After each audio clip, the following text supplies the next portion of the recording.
So I'm Lily Consuelo Saporta Tajuri, and I'm an industrial designer and ecofuturist currently based in Brooklyn, New York.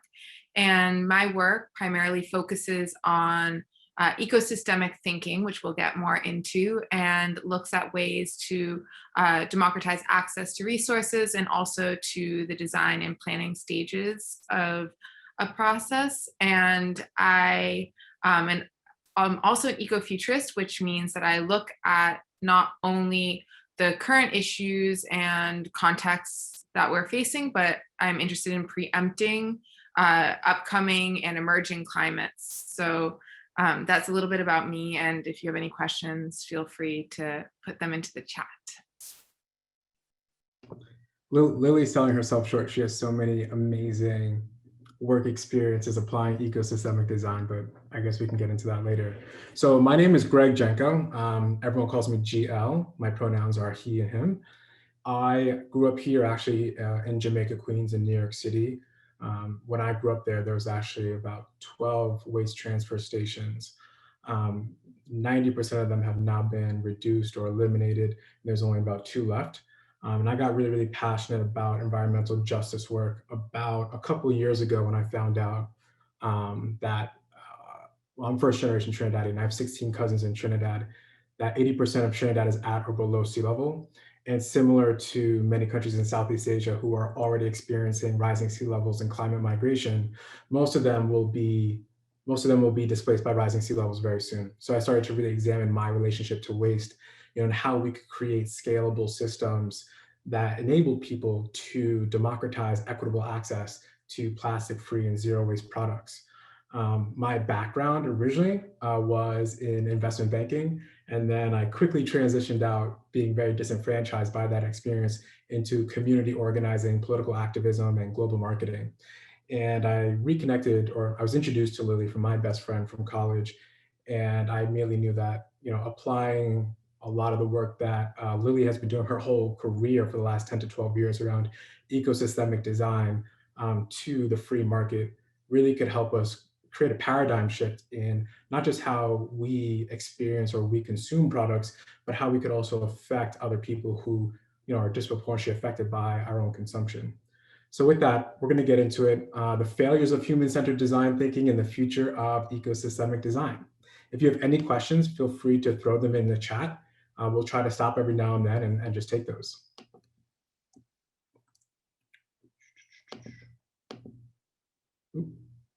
Great, Lily, do you want to start us off?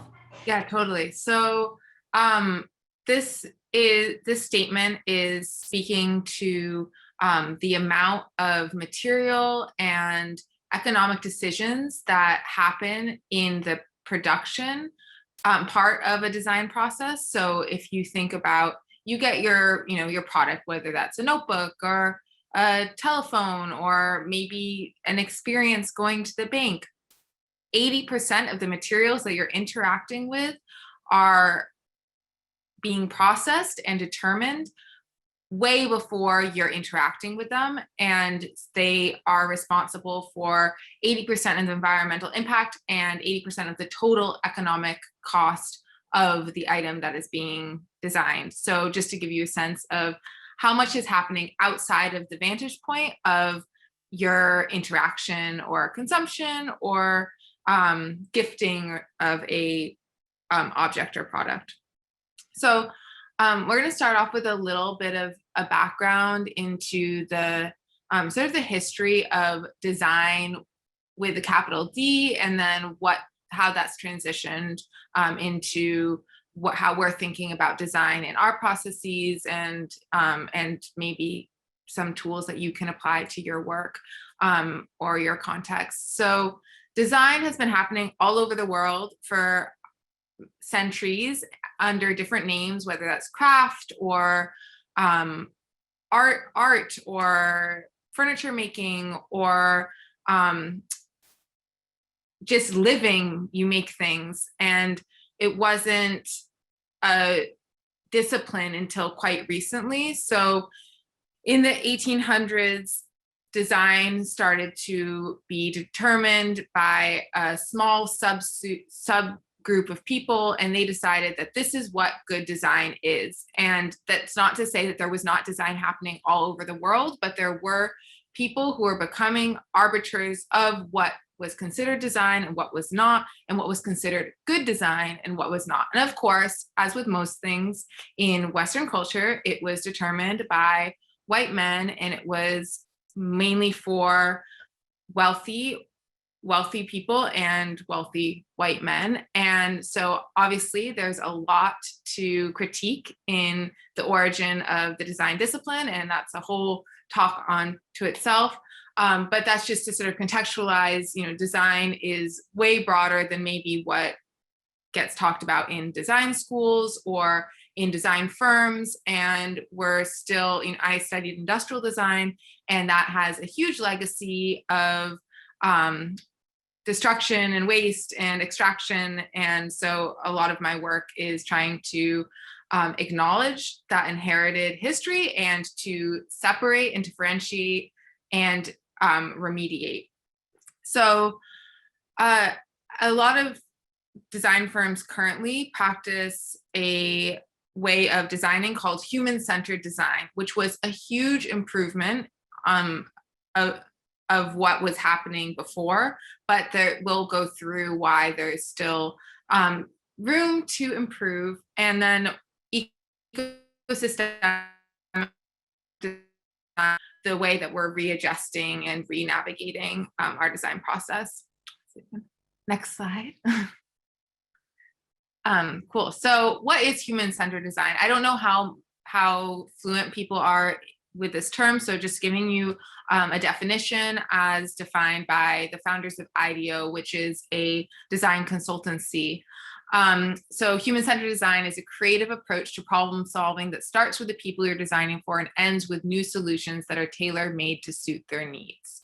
Human-centered design is all about building a deep empathy with the people you're designing for, generating tons of ideas, building a bunch of prototypes, sharing what you've made with the people you're designing for, and eventually putting your innovative new solution out into the world. So that sounds really positive, and in a lot of ways it is. So I'll start by saying why it is, and then I'll come in with a critique. So these are some examples of positive human-centered design. So this was a huge improvement from the previous modality where the designer was maybe saying, oh, this wealthy person wants this chair to do this, for their villa, I'm going to build this chair for this villa, and it was exclusive, and it was only accessible to a certain subset of people, and it wasn't designed necessarily with the people who would be benefiting from it in mind, or anyone else who's interacting with it. So human-centric design looks to people who are going to be the direct users or consumers or people interacting with a product or a system, and says, what do you want? What would be the best thing for you? Instead of the designer deciding top down, this is what people need and this is what they're going to get, or letting the market determine that. So it's user generated. There's a lot of research that goes into it, and it humanizes the problems, increases empathy. So you're really interacting with people one-to-one, and sometimes as a community. And another facet of human-centric design is the idea of rapid prototyping. So you say, design something and see if it's going to work by immediately getting the people who would be interacting with it to interact with it and say, oh, this actually really, doesn't work for this reason, or I love it for this reason, and things that you wouldn't know just as a sole designer or a design firm. You really need to interact with people to know. It also it opens up the diversity of product offerings and attempts to solve social problems. So it's not just about consumption necessarily, while it has been applied to a lot of companies such as banks that are looking to increase their capital and are using human-centric design approaches, not necessarily for the benefit of the people that they're serving, but for the benefit of their pockets. So continue. So this is just an example, some examples of how it solves social problems. So there's ways to make it more affordable when you are going through different prototypes. You're not coming out with this one polished thing. It can be rough and messy, and you can sort of work through it more quickly and in a less refined way, especially if you're just trying to get it into people's hands to see how they interact with it. And I think that the idea of the user-centric feature is that it's very research oriented. So you really are taking surveys or doing research in the field, or the people who are looking for this design are your clients. It's not coming from some top-down system. I think that we've gone a little bit into the rest of this, but okay. So that now into the pitfalls of human-centered design thinking. So the reason why we're starting there is because it is the majority of design firms and design consultancy firms use human-centered design thinking. And it's really important to recognize that that is sort of the baseline of a lot of design education and design practice, and to recognize why we need to push through in order to improve it. So what are pitfalls? So human-centered design looks at things in a vacuum. So you're saying, I'm going to address this person or this community and say they have a need, like they need to be able to cook their food and sterilize their water. So you get everyone these special stoves that they can use in their homes, but they run on coal, and that has the negative externality of, while it's solving for their need to be able to cook, it also means that they're suddenly extracting something that's then going to produce a huge amount of pollution and then impact the users and the people beyond them, and by decreasing their air quality. So human-centered design sometimes does include a larger scope than just an individual or a community, but oftentimes it acts with filters. It's looking at the time of use or interaction as the sort of ultimate part to focus on. So what is the user experience? Is this enjoyable for them? Is this something that benefits them, without looking at how it was produced, what materials were used in it or extracted in order to create it, and what's going to happen at its end of life. So even if the person, while they're using it, is extremely happy and it's safe, what happens when they're done using it? And those aren't questions that are typically asked in a human-centered design practice, and they're critical questions to ask when designing something that's going to be part of an ecosystem, because we don't live in vacuums or in siloed spaces. So this is a statement that in the design field is often seen as waste is a sign of poor design, and GL, coming from a business space, says waste is a sign of inefficiency. So that's a difference in the way that we contextualize it for the environments in which we are presenting that concept. So yeah, waste is a design flaw, is how I would summarize that. So these are some things that human-centered design fails to consider. I'm not critiquing human-centered design entirely. There's definitely wonderful elements of it, but these are critical things that need to be considered in the design process. So all things on Earth are interconnected. This may seem obvious, but there's a reason why we have tons of plastic, and we have huge amounts of waste is because people don't see things as interconnected. And it seems, when it's brought to a design, to the point of design, it seems like an obvious consideration, but it's not necessarily prioritized in the design process. So human extraction of finite resources reduces our long-term viability on the planet.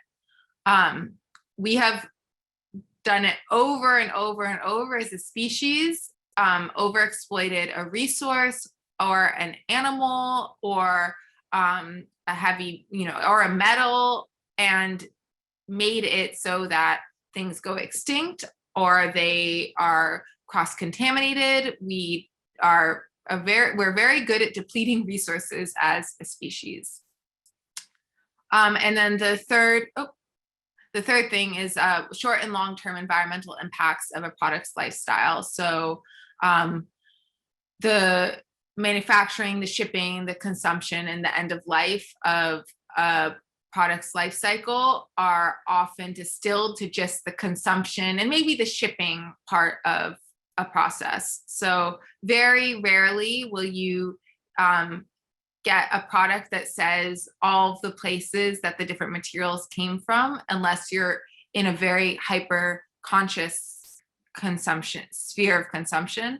And in terms of end of life, there's, we have recycling as the most common demarcation on everyday products as to what to do with something in its end of life, but it's still not very legible. And also it distorts the reality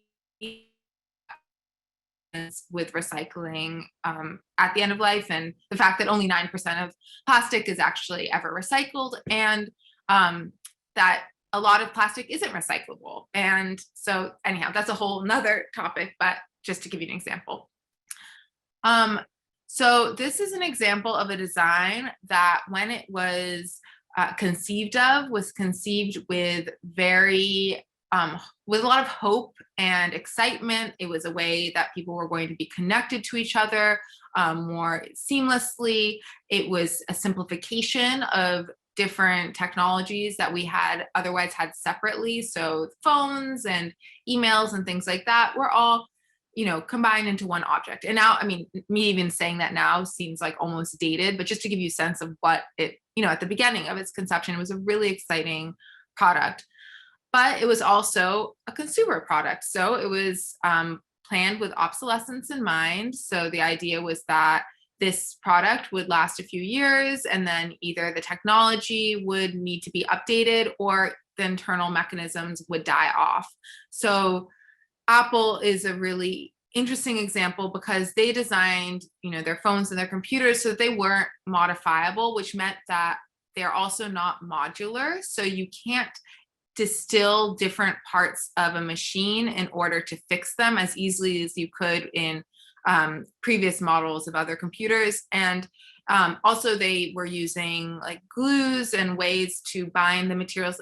Really hard to distill them and then to recycle them or reuse them. So with a computer, you have a lot of metals in there that are dangerous to extract and also ruin ecosystems in their extraction process, not to mention the health of the people who are doing the actual extraction.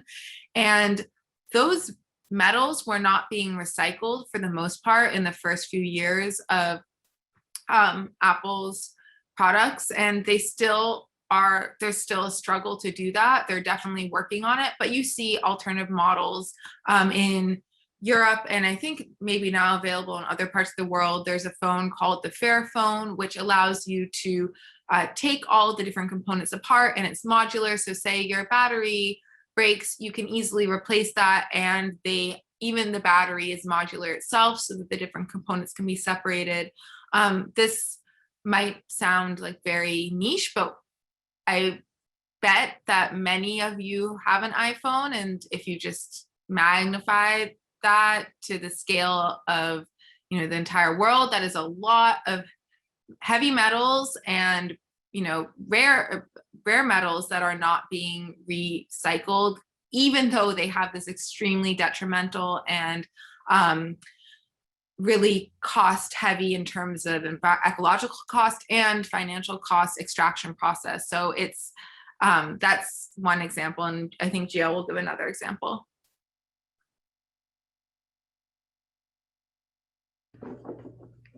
Melissa, just to answer your question, neodymium, I'm pronouncing that wrong, is used for other functions in the phone, but that doesn't mean that if we removed it, we wouldn't be able to find hopefully other materials that we could be used that are more sustainable. But it is a core function to the vibration of the phone and that feedback system. Yeah, so, and I think that that's a really exciting question. So do you need your phone to vibrate? I don't use the vibrate function, yet I have that ability. And if we just decided none of us wanted that, then maybe that could be one less extraction that was taking place. Yeah. So I'll take over from Lily for a little bit. And my perspective is a little bit more from an economist. I studied economics at Amherst. And I think when we're trying to convince, other stakeholders in the design process, particularly management, it's really important to have them understand the cost that they're going to be incurring by designing for additional waste at the end of the life cycle of these products. And something I like to cite a lot is the fact that, in this legislative environment that we're currently in, there's a good chance that, we may have a carbon tax soon, we may have a Green New Deal soon, we may have carbon pricing soon. And so all of that additional waste that you're currently creating, you're going to have to pay for. And so trying to convince these other stakeholders of that is really, really important. And so one example that, I am the biggest proponent of boycotting Amazon, getting rid of Amazon. Amazon ultimately instituted free next day shipping, and every other company from Walmart on then took that on. And that all came from the ideas of human-centered design thinking and trying to serve the customer and giving them what they need. But ultimately, the reason why that occurred is because no one incurred the negative externalities of that waste at the end of the life cycle, of that expedited shipping that came with providing you with that. And so because we haven't priced that, we have allowed human-centered design principles to accelerate climate change without being able to really rein it in. And so that's why it's so important that, organizations like PSN exist so that we can continue to mobilize to push legislatures to pass the type of laws that we need to incentivize the right type of design as well. And so, as I was just kind of alluding to, it really ignores the full cost accounting. And full cost accounting is something that we'll get through in the design practice, because as we think through ecosystemic design, it's going to incorporate, accountants, economists, and business people collaborating with designers to better understand the full, true ecological cost of that production. Yeah, and another thing that's really interesting is that, I'm sure many of you know this, but we live in a closed terrestrial life system here. We can't continue to extract natural resources at the way that we're doing, particularly finite ones, and without any, idea or strategy to regenerate them and bring them back. And once they're extracted, for the most part, you really can't reuse them. So it's really important to just think at a high level that we do live in a closed system, and it's important that our processes, both from a business and a design perspective, replicate that. So this is a bit rhetorical of a question that I don't know, I bring up all the time with investors and folks, but it's like, why do we continue to do this? If we are all extremely intelligent animals, it really makes no sense that we continue to create these extractive linear economies with no plan to recover the waste that we're creating. So here, like at a really high level, four, I think, pretty simple, basic guidelines for ecosystemic design. Can we recover? Can we reuse? Can we use renewable energy? And can we utilize regenerative processes? Lily, actually, I want to pass this one to you because I think I learned about ecosystemic design from you, and I think you speak so eloquently, and then I'll take it back over from you. Okay, so I think that, ecosystemic design is something that is being continuously redefined, but is also something that has existed forever. As long as humans have been making things, they have been considering the ecological impacts, whether that is recognizing that they don't want to over extract something or else they will not have it in the next season. And a lot of these practices are practiced by indigenous communities, and it's knowledge that we already have as humans, but has been distorted or ignored by a capitalist market that looks at extraction as a way of generating income for a select few.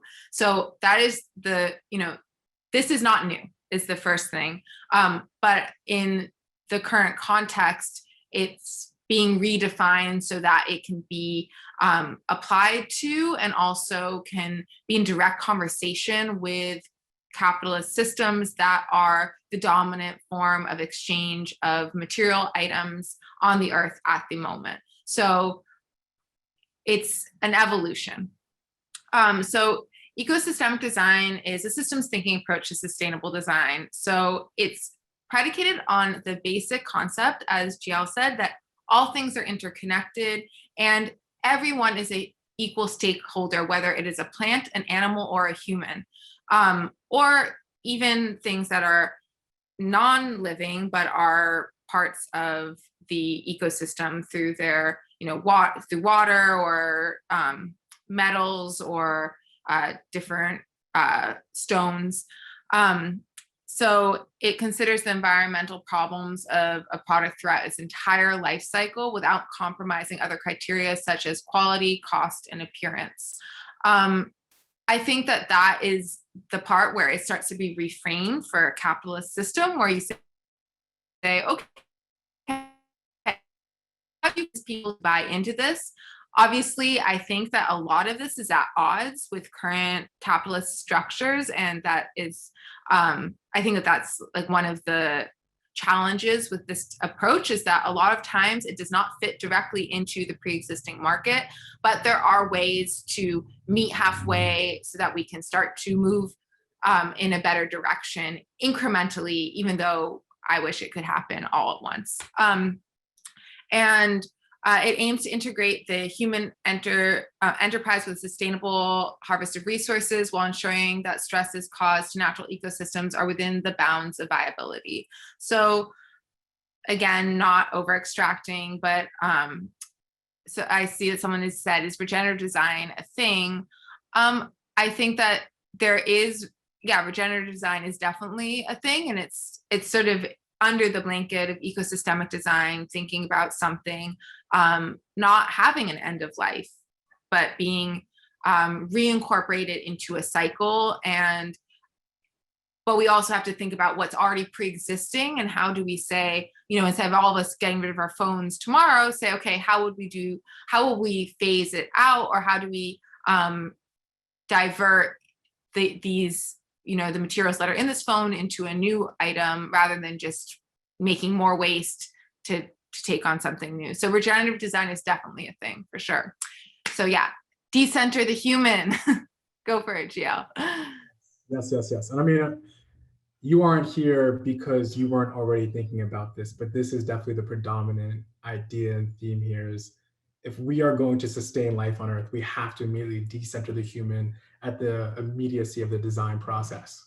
So these are 6, again, I think really strong principles that Lily and I have discussed. There's definitely room to grow, to expand here, to narrow. But I think this is a really great starting point. So 1, ecological. It's really, really important that we don't go too far on the other end of the spectrum, because we do need to ensure that we're sustaining both, the human market needs and also that of nature.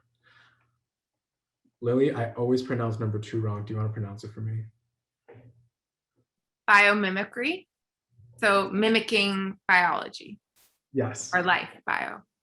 And mimicking a lot of those, studying biology, studying the natural system, seeing what we can learn. A really great example is the dragonfly. NASA has studied how the dragonfly was able to take off, utilizing their wings, and then replicating that into the spaceships. Now, I'm not an advocate for space exploration. However, there is definitely a lot to be learned, I think, from natural systems that we should be incorporating when we're considering any design challenge or problem. Because those solutions sort of already exist, right? We don't need to continue to be recreating the wheel. And the more that we can learn from the closed system that we live in, I think the more successful we'll be in our design solutions. Renewables, everyone knows about these, greater reliance on renewable sources, and making sure that we're always thinking about how we can reuse materials and energy. And then 4, full cost accounting. This is my favorite one. This is incorporating line items into the accounting process that start to help us get to net zero targets. And this is what I'm talking about when I say designers and economists and business people need to start collaborating more, because with greater adoption of net zero targets, that means we need practical solutions of what that means from our supply chain to our products to the delivery, and what those true ecological costs are, and making sure that we're actually paying that cost, whether that's through a carbon tax, carbon pricing. And I get really excited about this one because Amazon wouldn't be as profitable as they are. They'd probably be the least profitable company in the world if we had full cost accounting, and hopefully we'll get there very soon. Number 5 is conserve, you know, self-explanatory. And then 6 is education. How do we continue to utilize every design opportunity to educate even the people to the farthest right of the spectrum about the need to preserve our earth and the resources that we have to sustain our long-term viability on the planet. And this is, again, just like the theme that I continue to come back to, but when we think about moving from human-centered design to ecosystemic design, it's about moving away from silos and moving towards greater collaboration between all of the stakeholders, right? And that means, again, bringing together business people, designers, and engineers to ensure that we are calculating the true cost, the true negative externalities of production from waste and pollution, and making sure that everything that we produce has the true price to it. And so when I buy something on Amazon and I'm getting it with free next day shipping, that's no longer the case, because I'm actually absorbing what, the 5 times increase in air shipping versus freight shipping for that, Nicolas Cage pillow or whatever random thing you're buying on Amazon that you don't need. So just to go through, I think these are 4 of the differences. So for human-centered design versus ecosystemic design, when we are trying to approach a design problem, it's, again, shifting away from just being client-oriented and being ecosystemic and earth-oriented, and really considering, again, beyond just us, is this going to affect our weather patterns, right? Is this going to affect our future land use? Is this going to affect our ability to grow food? Is this going to affect low-income Black and Brown communities who are disproportionately affected by landfills and incinerators and our pollution? How do we ensure that everything that we do is as efficient as possible, and ensuring that we're sending, no waste to landfill, incinerator environment, but beyond that, making sure that we're minimizing the amount of greenhouse gases throughout the production of the life cycle of all of these products. The other big thing is product design. Right now, with human-centered design thinking, one of the next big failure beyond just thinking about things in silos is just linear production. There is absolutely no principle in human-centered design that considers the end of life. We're just producing, and it all has to go somewhere.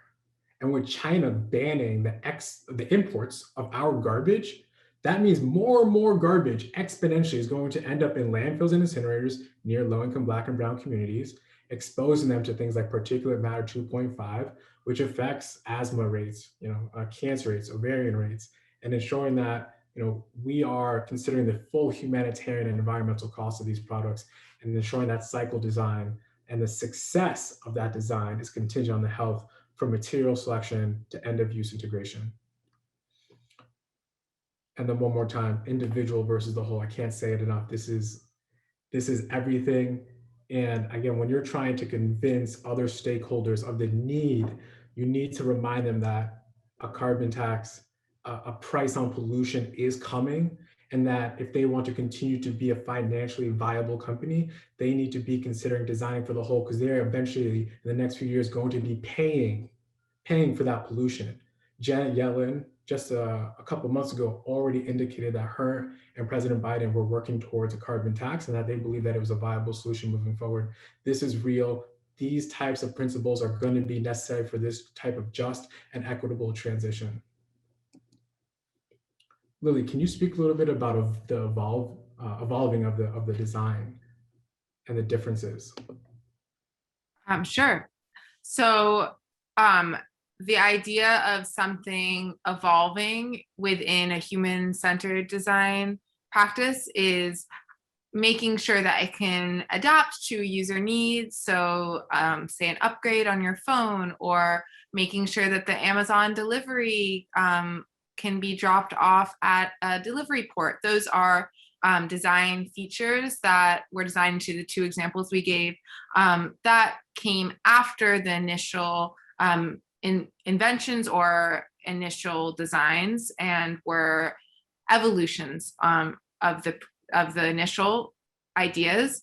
And then evolve with ecosystemic design means that it's tested for its ability to integrate into changing systems, so weather and migratory patterns, but also recognizing that we're not going to get it right off the jump necessarily, and it's going to be a process. So even with a lot of the new materials that people are using, there is still the that seem really exciting, such as like mycelium, which is as part of the mushroom growing process as a packaging and alternative packaging. There are unforeseen results of using these new materials that we're just going to have to evolve with as we have new information, and also we have to evolve with the science. So that's the agile part of ecosystemic design and the evolution part. Cool. So oh yeah, sorry, Amazon port. Those boxes that you can get your package delivered to, they're around some places. There's not one near me, but I've seen them in like other cities. But basically it's a place to get your package delivered that isn't your home. And then to the attendee, Lily, who asked the question about a taxing system, one of the main reasons that Tesla has even reported a profit during the last 6 quarters is because they have been receiving payments from Chrysler, GM, and other car manufacturers for the pollution and the pollution permits that the EU regulatory environment has required for car manufacturers who do not have electric vehicles. So we are at a really early stage and a very probably nascent part of this legislative environment, but I mean, I think continued pressure from organizers like PSN and Sunrise, and pressure to incorporate these types of tax systems into the Green New Deal will ensure that we're laying the groundwork to tax these polluters as much as possible. But I would also say that there is, if you look at Shell, for instance, Shell has made, the oil company has made extraordinary investments into like wind and renewable energies. And unfortunately, because they made so much money on fossil fuels, they have the resources now to sort of buy up a lot of that infrastructure. So there's a reckoning to be had, and there will be winners and losers. But I wish we could almost retroactively tax a lot of those companies for the pollution that they kind of created and the environment that they've put us in today. Totally. So, yeah. So here's a quick example, and there's so many examples. We just wanted to choose one really quickly. This is a personal patient pack, a reusable medical device. So whenever you get into, what is it? The ambulance, sorry. The ambulance, they hook you up with the IV, and typically a lot of these materials are single use. And so designers I think it was in the UK, came up with this. And what's beautiful about this is that all the materials are renewable. So even once they sort of kind of lose their durability, you can upcycle them. And at the same time, it's conserving, right? Conserving and eliminating the need of single-use materials, which ultimately, from an economic and business perspective, means that we're going to be able to generate more long-term revenue because we're not going to have to consistently spend money on single-use items. There is a huge business case for ecosystemic design, because when you are designing out waste, you're designing out inefficiencies, you're designing out the imperfections and the things that are making you lose money. So I think as you consider your design decisions, it's really, really important to think through how does this design decision to weed out the waste benefit the company in the long term. Obviously, it's difficult if you're a lower income, small and medium sized businesses because sometimes these costs, these upfront costs for more renewable and durable resources are very expensive and cost prohibitive.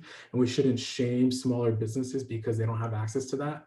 But it is something that we need to continue to consider and how we support many of those smaller businesses who may be women owned or minority owned with government subsidies to transition some of their existing supply chain if and when they're ready to do so. Aha, this little box. So I don't want to talk too much about generation conscious because I want to make this as general as possible. But what we had found out, as I was alluding to earlier, was that when you want to buy green products today, they're very expensive, they're very inaccessible, and they're energy intensive to ship. And so what we thought would make a lot of sense is what if you created an automated central refill system for everyday hygiene products like laundry, cleaning supplies, personal care products. And what we found out further through a lot of our testing was that you could reduce the size of the hardware and most of the shipping and supply chain costs if you remove water from your products. For instance, detergent is about 90% water. When you remove the water from them, you can take those active ingredients, those surfactants that actually clean your clothes, and put them on a dissolvable paper. And then from there, you can put that dissolvable paper inside of a wash, similar to a Tide Pod, and it does the same amount of cleaning, but it actually produces 90% less carbon than Tide Pods and about 60% less carbon than liquid detergent, mostly because when you're removing the water, you no longer need as much packaging to contain it. And most of those emissions come from the single-use plastic that contain the liquid detergent and contain also the individual pods, which are individually wrapped in plastic. And so we are moving forward with creating this central refill system. And the idea here is that we can eliminate packaging entirely altogether. The material of which for the outer shell of the refill station can be made from aluminum. 75% of all aluminum has been or is still existing today because it's 100% recyclable for the most part. And at the same time, we can dispense products that produce 95, 96% less carbon per use because again, we're eliminating the packaging and we're eliminating the transportation costs. Looking forward to sharing this more in the next couple of months as we bring it to market. So breakout session. So this is my personal bias, but people who have access in urban areas to metro systems, to bikes, to be able to walk to shops, those people should never really be ordering products online. The people who should be ordering products online are people who live in rural areas or even suburban areas because it's better for the environment that 10 people in some suburb don't take their fossil fuel pickup truck and window shop 20 different stores. But it's truly the urban customer who is already, for the most part, many times or not, have more money and resources, but also have better access to metro systems, which would allow them to reduce their ecological footprint with every purchase. Recently, we found out that 15% of New Yorkers receive a package a day. That's increasing the amount of pollution in the urban environment and increasing the amount of emissions from fossil fuels that are burned to get those products to them. So with e-commerce is actually growing at 11% compounded annual growth rate. And I think it's expected in the next 4 years that e-commerce will eventually supersede retail purchases, which is something that never really, people never really thought was going to happen 10 years ago, but it's happening so fast.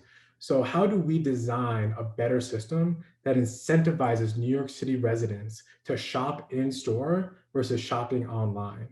And I'd like for us to break out into groups of 4 and think about the 4 ecosystemic principles. I'll go back up here for them. Ecological, Lily, number 2. Oh, sorry, biomimicry. Biomimicry. Renewables, full cost accounting, conserve, and educate.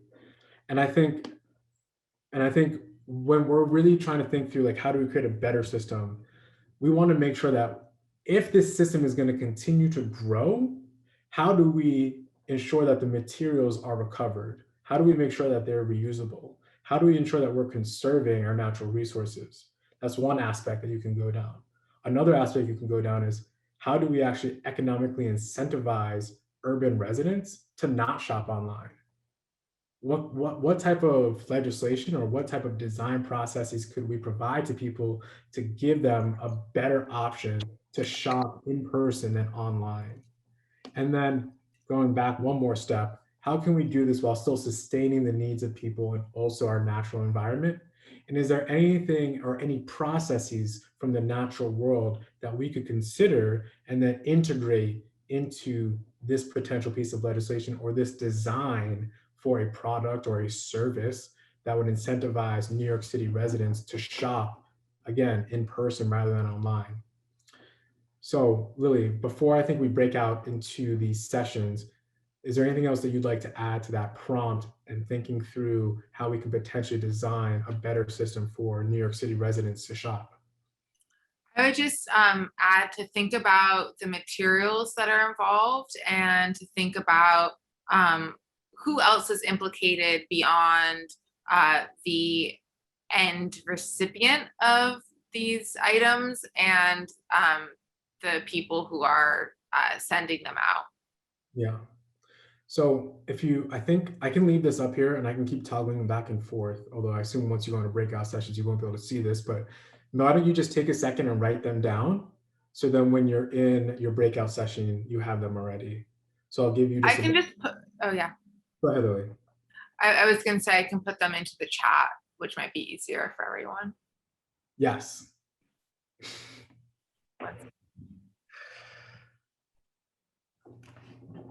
And then once Lily does that, I think that we are gonna join the rooms.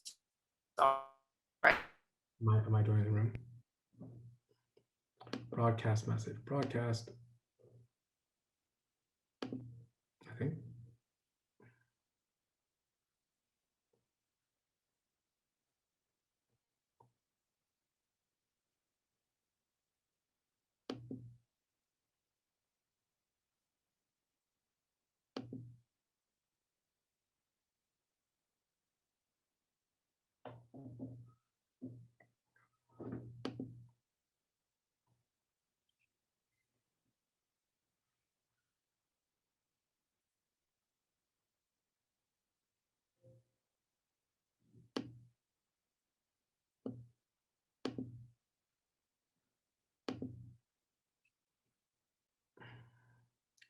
Nathalie, is it Nathalie? Nathalia? Natalie, yeah, the H is silent. I'm so sorry. You're good. As you can tell, I'm not great with some of these things. Are these other three people here? They just didn't accept. Yeah, I think that's probably what's happening. Okay, they're probably stuck here. All right, how are we doing so far? We all right? Yeah, it's going good. You're hitting like almost a 30-minute mark, so I think you guys are making good time. Oh, perfect. I guess we can also just leave the last like 10 minutes also for like questions and stuff. Yeah. Is there anything else that you think we're missing that we should go through? I think we're good. Everybody knows that we're recording the session and the slides are available. Yeah, so I think we're good. Oh, my only question is, when would you like me to have folks come back? Like around 1:27 Eastern? That's about 5 minutes from when we put them in the breakout We should rooms. give them like 12 minutes actually. I mean, Okay. there's so much to discuss about this. Okay, cool. It racks my brain actually all the time. Because I don't know, there's no like real solution. Oh, Natalie, where are you from? I'm actually based in Brooklyn, like both of you. So, but I'm from Washington Heights. So I'm a New Yorker like you. Feel that. Yeah. Cool. Lily and I will take you for coffee one day. Yeah, I know. When you guys said that, I was like, oh, I should like meet people in the network that actually live in Brooklyn. That'd be fun. I know. I didn't know that there was anyone from from Power Shift that was over here, but yeah, we will. Yeah. I think you need, how do I send Nadira to a room? Yeah, I was like waiting to get into room 2, but it just kept. Oh, whoops. I just put her in breakout rooms. She's in breakout room 1, but it says she hasn't joined. I know. Let me see if I can. There we go. I just moved her to 2. Maybe she just doesn't know how to do it. Let's see. She's joining her. Hey, Nadir, I tried to put you in room 2. Did that not work? It did not. It just had me on the loading page for it. I do see in the top left corner an option. It says join breakout room. Maybe I should try. Oh, yeah, maybe I should try that. Yeah, just click that and you should be able to get into a room. Okay.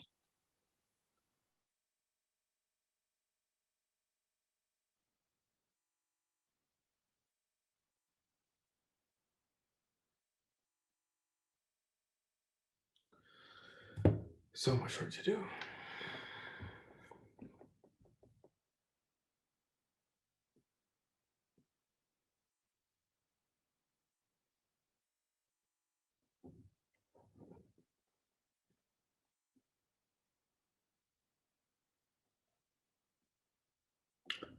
I'll be right back, Natalia.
Should I give the 60-second countdown right now, or? Has it been 12 minutes? Yeah, I think we started like around 1:21. So I guess we have like a couple minutes left. Yeah, we can give them a couple of minutes. Okay.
Hi.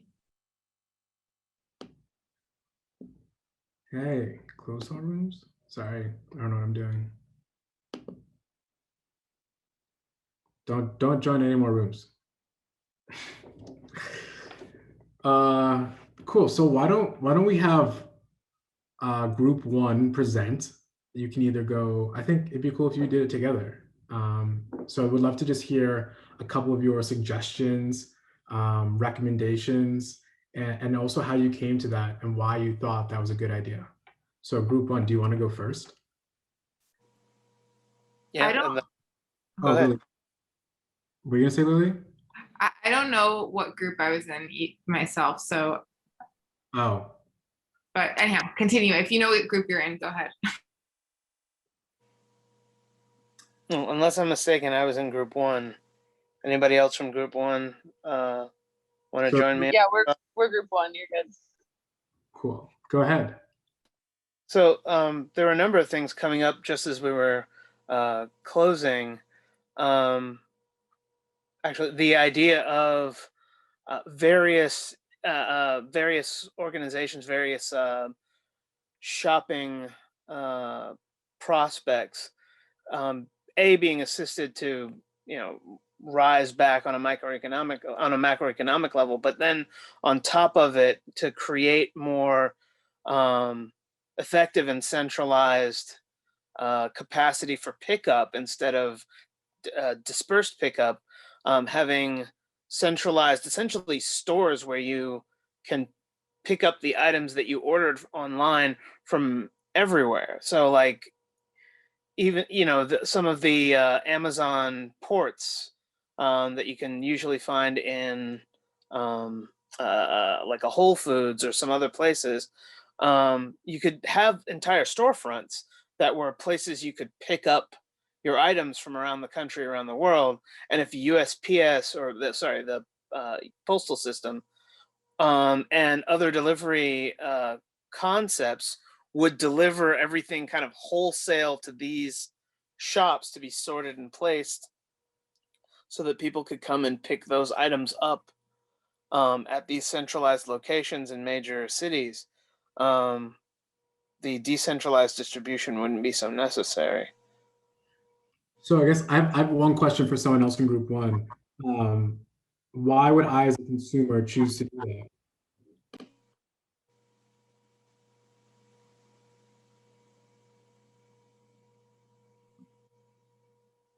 I'm just a regular consumer, I'd know very little about the environment, kind of don't really care, just want my stuff. Why would I utilize this system versus just waiting at home for a shipment to come to me?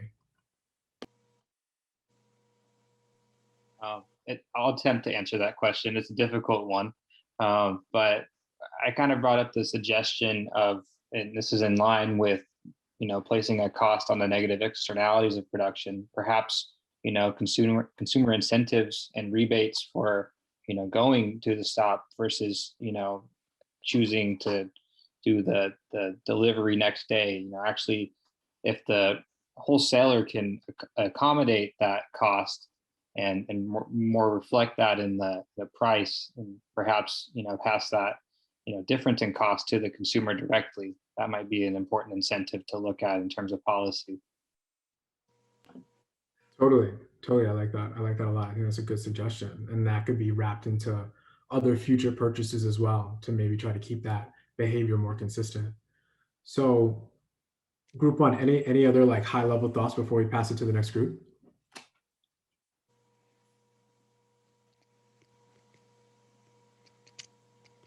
Also, those were good ideas. So if you don't have any more, that was like very sufficient.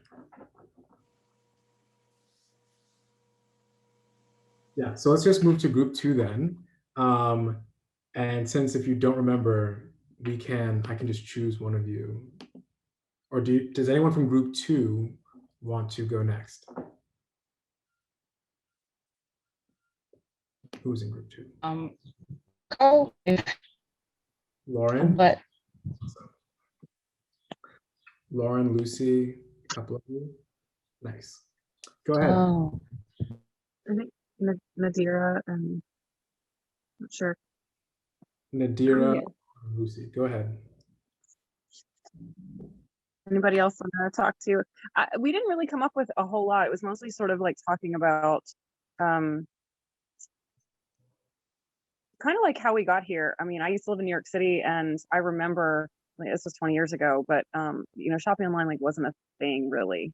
But the issues with actually getting some of the items from the stores to the apartments was also sort of what came up in my memory. Like, how do you get a TV from the electronics store? I had to throw it in a taxi trunk, or or I go to the grocery store and I mean to get a few bags, and now I've got 20 and I have to now pay for a cab. So it's sort of defeating the whole purpose anyway. I don't have a solution. Anybody else? I really don't. I don't know how to solve that. Nadira, or I think there's only maybe two of us. Chriselle? Yeah. We also talked about kind of like interrogating the reasons why we need to be shopping in bulk, and the idea that it's because we spend so much of our time working and not enough time like not making space in our schedule to attend to just normal things to do, like in the Philippines, like we would go to a farmer's market every day to get food that we need for the day instead of buying in bulk. But our culture doesn't really account for that. In like an output driven type of economy and culture, there's always a focus on producing and not caring for the community and the people in it. So there's that. And then I know Nadira also talked about like the impact of like the loss Yes. of community. Yeah. sorry, I'm having connection issues. I don't know what's happening. But like, yeah, blind spots came up for me, a lot of blind spots in terms of disabled folks and the elderly, and how I don't trust legislature to consider the needs of those people, because it's largely been grassroots community work and mutual aid groups that still consider that folks need neighbors and need community to get on, especially as you get on in years or your body is differently impacted. And yeah, I just had a lot of questions. This question prompted many questions for me. Um, yeah, in regards to that. And then speaking to how in certain instances, you don't see yourself reflected in your community. So you may need to look elsewhere, for that Black owned honey farm co-op. You want to get your honey from there because you're like, well, there's no Black owned honey farm co-ops near me. And I want to see that grow. And even if I'm stimulating that economy over there, I'm stimulating like my identity values also, which can be absent in certain spaces. Like I don't see myself reflected in all of Park Slope or, you know, where many places. Totally, totally. And so often the people who are, getting a package a day are quite often the people with the most amount of resources, and they're not going to incur any of, again, these negative externalities of the production, like the excess waste, the excess pollution of these trucks coming in and out of our cities. So it's a very complex problem. It's something that I think I've been racking my brain around for a long time, but it's something that we should always continue, I think, to just continue to critique and consider like how best we can move forward uh, to create a more equitable and just community for ourselves. And So go ahead, Lily. I was just going to add that there's not going to be a one size fits all solution. Like it will, I think that in any of these, answers to these questions, it's about thinking about how to make it work for many people and they're all different specific circumstances. So I definitely steer away from trying to do something that's like a scalable for, and it's just a one size fits all, because that's just not possible or desirable. So I think just in the interest of time, I want to make sure that we leave 10 minutes for just general questions and answer. But group 3, do you want to take 2 minutes and just present some ideas, thoughts, things that you all discussed in your group?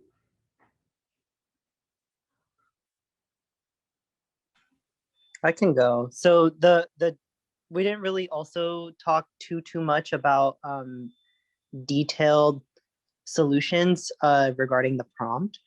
One of our group mates is in rural Oregon, so they would need these kind of like shipping arrangements kind of inherently. And the only other thing we really had a chance to talk about is kind of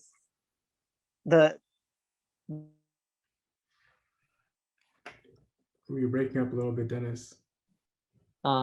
is something that I brought up. I've read that environmental economists like to put like a price to make it legible to capitalists on like a forest or a river or like what they call ecosystem services.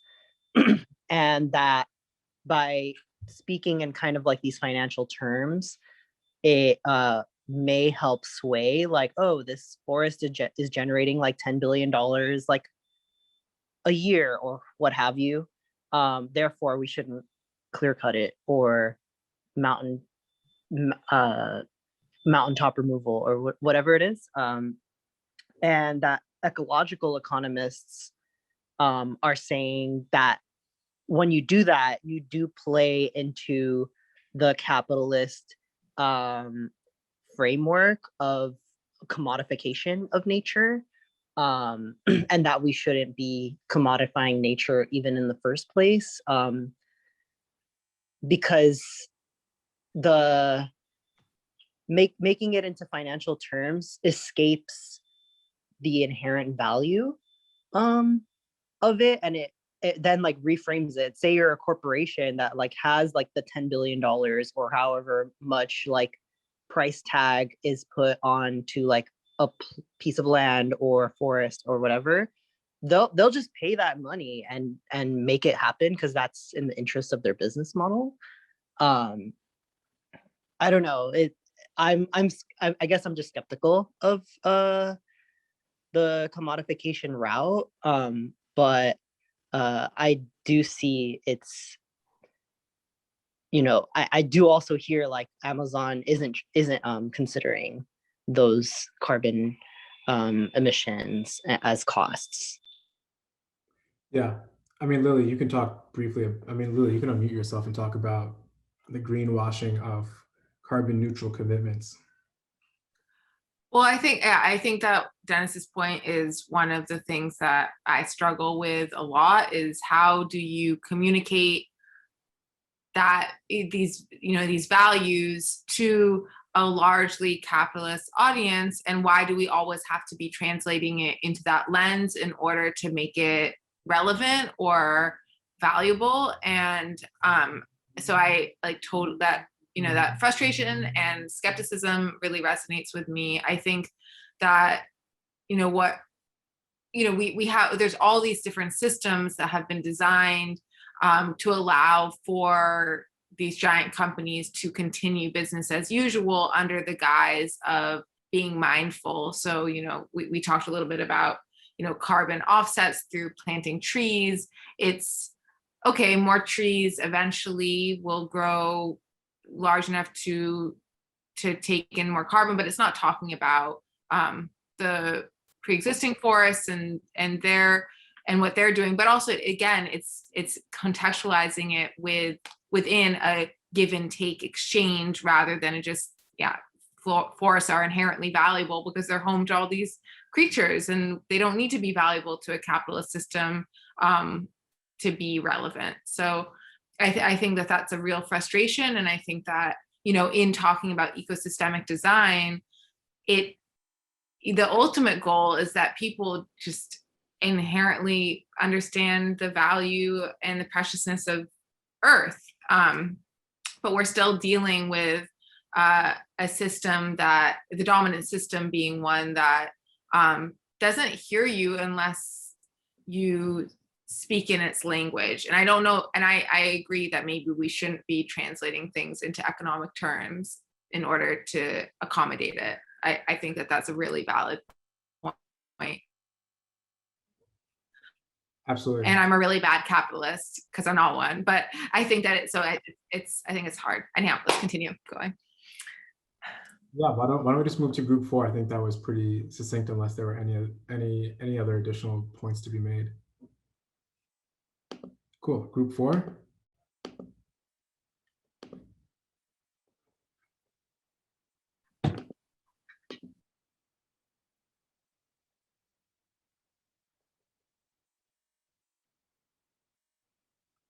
Group 4, Dan, Joe, Kylie, Ramiro. So a big part that we talked about briefly was the taxing of or upcharge of transporting goods from long distances. And something that could be done in that factor would be to bolster local agriculture and food processing purchasing, such as if a large corporation like Meyer had to transport milk from multiple states away, it would incentivize local purchasing of those products, which are inherently typically healthier. They're not as processed, pasteurized with antibiotics and other such things. That was one of the topics we briefly talked about. Yeah, that makes a lot of sense. Group 5.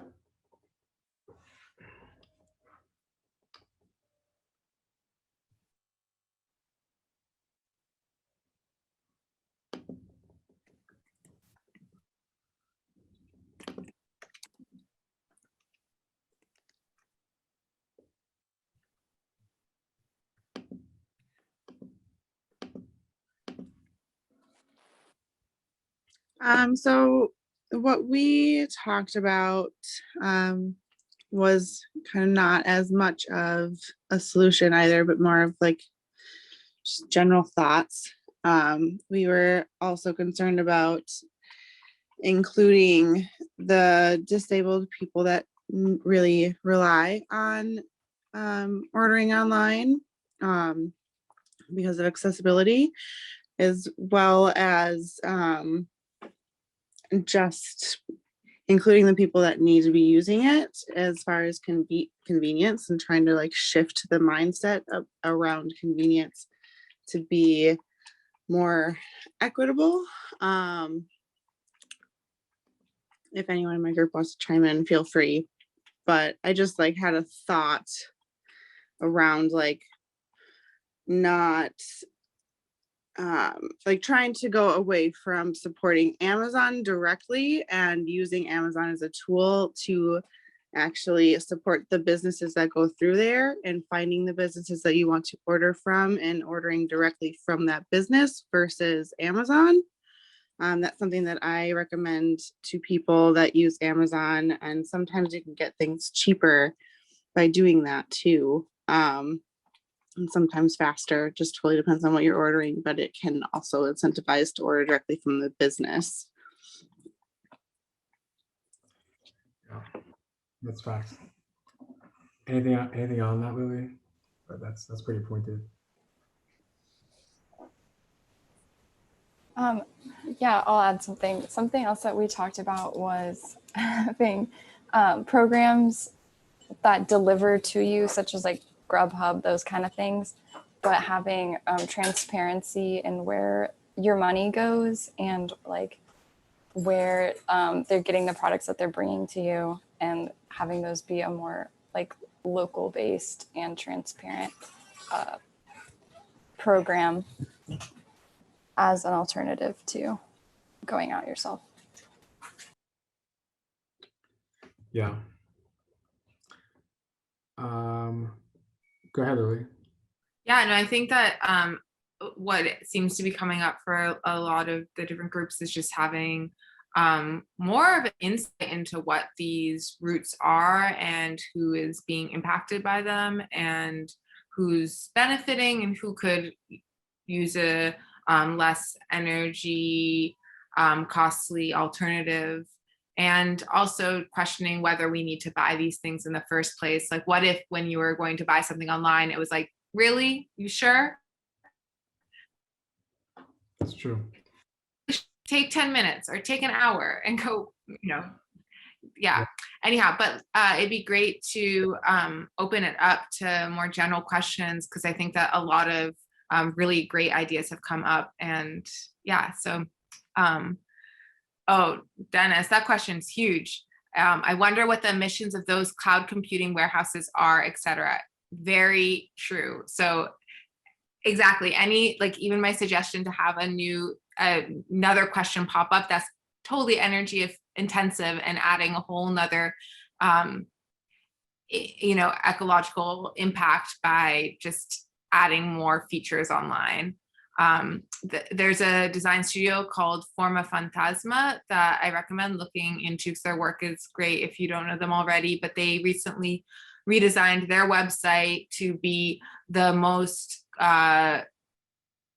energy efficient as possible. So it doesn't have any images that you can see. It uses a standard font so that it's not converting any text into a different font. It doesn't use any colors. So basically it's almost written in code, and it's just bare minimum. And that was an answer to the just the energy intensiveness of hosting a website, or Instagram posts are super intensive, and there's a lot of chat right now about NFTs and how energy intensive they are. So yes, that is a very big question. Any other questions? We really appreciate you all coming in and being as honest as possible today. Yeah, and feel free to reach out to us if you have any other questions that come up later. I think that this is something that we're constantly evolving with each other and with other collaborators, and it's a messy thing because it's a system. It's nonlinear. There's lots of parties that are involved. Does anyone have? I'm going to look through I know there were some other questions.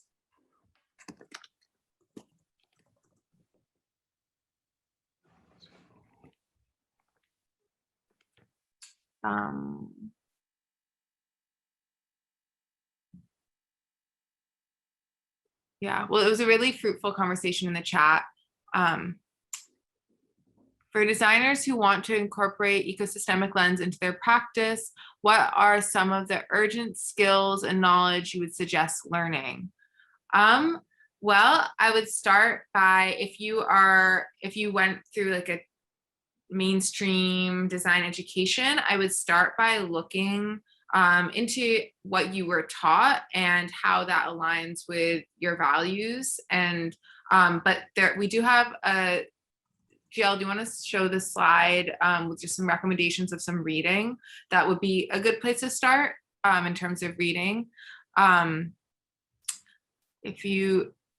a few different books that I would recommend. So okay, the OG is Victor Papanak.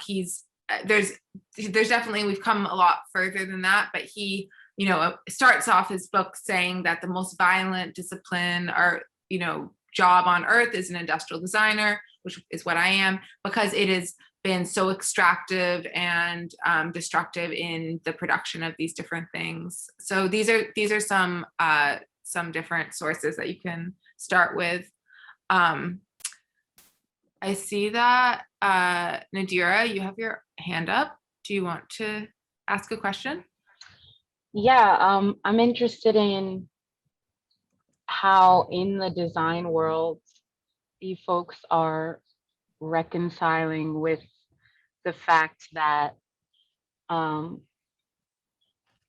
folks that are seen as subhuman in this current iteration of society are excluded from human-centered design, and to an extent an eco-futurist vision, because there's this relationship between the two that I'm hearing there's some definite omissions in the conversation. So I'm wondering how you reconcile that on a daily basis. Like, is this coming up in your workspaces? How are you interrogating this?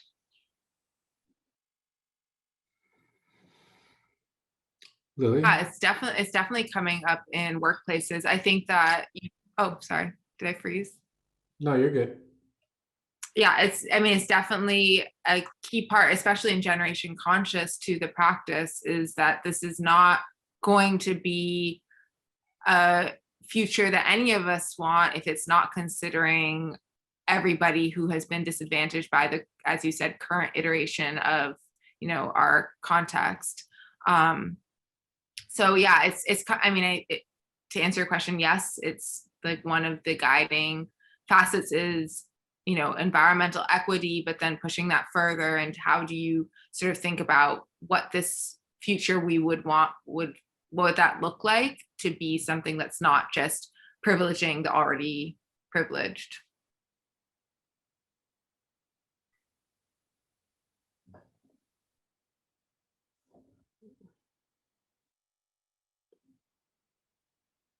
Jill, did you want to say something? Sorry, I could keep going. No, I think it's, I think about it not just from like a design perspective, but whenever there's like a new theory or idea, the people that are, historically most marginalized and usually forgotten are always going to be the last to be prioritized, and are usually the ones that absorb most of the costs. And I can just speak from our own perspective. Right now we work with schools and public housing buildings, and in our own research, we prioritize and we pay first-gen, low-income, and BIPOC students to do research on what their needs and requirements are, and then we design our refill station and our reusable vessels and our system around what their priorities are. And we don't really focus on the designs and needs of any of the other students. And we do that really intentionally to ensure that, we're not contributing to a broken system, and that we're making sure that this idea of eco-classism, where quite often we're not only are we left out, but we're shamed for these, for not being able to adopt these practices, it's something that I don't know how you push it forward at an institutional level yet, and you encourage these corporations to adopt those principles. But it's something that hopefully through more conversations and ideas and presentations of success, that we can ensure that it's the standard that those people are prioritized. But it's definitely something that we fight against every day. Hannah, you had a question? Yeah, mostly just like a point of discussion real quick. I was thinking about, Nidia, your question about thinking about folks who are are marginalized in this. I'm thinking about rural, like I'm from rural Oregon, and I'm thinking about mutual aid work that we can do to help get necessities to people. So I think about like care homes. Often there's a bus and they take everybody to the store at the same time, and they help them get to the store so that they can themselves. There's also empowerment of being able to pick out your own things. My mom's disabled, so right now she can't go to the store, but because of COVID. But non-COVID times, what ways can we get creative just within our own communities to help kind of push back against constantly having to have our community deliver things to their door? Can we have a bus that's at a mutual aid site or at a school that can take families places so that they don't have to order? I know that that's not exactly what this setting is talking about. We're talking more about stuff that I'm still learning about. But thinking about like what mutual aid can we do while we're waiting on tech and while we're waiting on capitalism to figure its shit out, because it's not going to. So what other ways can we think about it in terms of mutual aid? And I recognize it's 11:01, but I was just thinking about that. So thanks, y'all. I also just want to say that the most immediate step for restorative justice is through reparations. That's it. We have to start there. But thank you, Hannah, for that. And I think that's a really important perspective. I know that we're at our time, but if you have additional questions, please email us. We're always looking to improve our own ideas and how we're presenting them to the community and ensuring that we're incorporating everyone's perspective. So thank you so much for joining us today. Honestly, this has been probably just as impactful for Lily and I as hopefully it's been for you. And we look forward to continuing to try to build a more equitable and just community and transition in our economy.